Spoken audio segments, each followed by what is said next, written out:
আসসালামু আলাইকুম এভরিওয়ান। আজকে আমার দুপুরের মেনুতে কি ছিল চলুন সেটা আপনাদের সাথে আজকে শেয়ার করি। আজকে শুধু এক পাতি রান্না করা হয়। এখানে আমি মুরগি দিয়ে লাউ দিয়ে রান্না করেছিলাম। আসলে আমার মুরগি হলে আর কিছুই লাগে না, আমি মুরগি দিয়ে পেট ভরে খেতে পারি।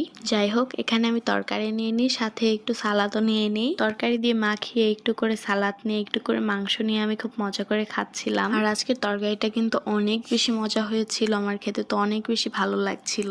সবসময় মুরগি তো আলু দিয়েই রান্না করি, তো আজকে ভাবলাম যে একটু লাউ দিয়ে রান্না করে দেখি। আপনারা লাউ দিয়ে মুরগি কি কখনো ট্রাই করে দেখেছেন? যদি না করে থাকেন তাহলে অবশ্যই একবার ট্রাই করে দেখবেন, এভাবে খেতে অনেক বেশি ভালো লাগে। তো কথা বলতে বলতে আমার এখানে খাওয়াও শেষ। খাওয়া শেষ করে আমি এখানে মুরগির পা নিয়ে নিই, আর মুরগির পা আমার অনেক বেশি ফেভারিট। প্রায় অনেক মানুষ আছে যে মুরগির পা পছন্দ করে না, কিন্তু আমার কাছে অনেক ভালো লাগে মুরগির পা। ভাত খাওয়া শেষ করে আমি এখানে দুটো মিষ্টি নিয়ে নিই, মিষ্টি দুটো খাচ্ছিলাম। মিষ্টির মধ্যে আমার কালো মিষ্টিটা বেশি ভালো লাগে। আজকের জন্য এতটুকুই, সবাই ভালো থাকবেন, সুস্থ থাকবেন, আমার পেজটা ফলো দিয়ে দেবেন। আল্লাহ হাফেজ।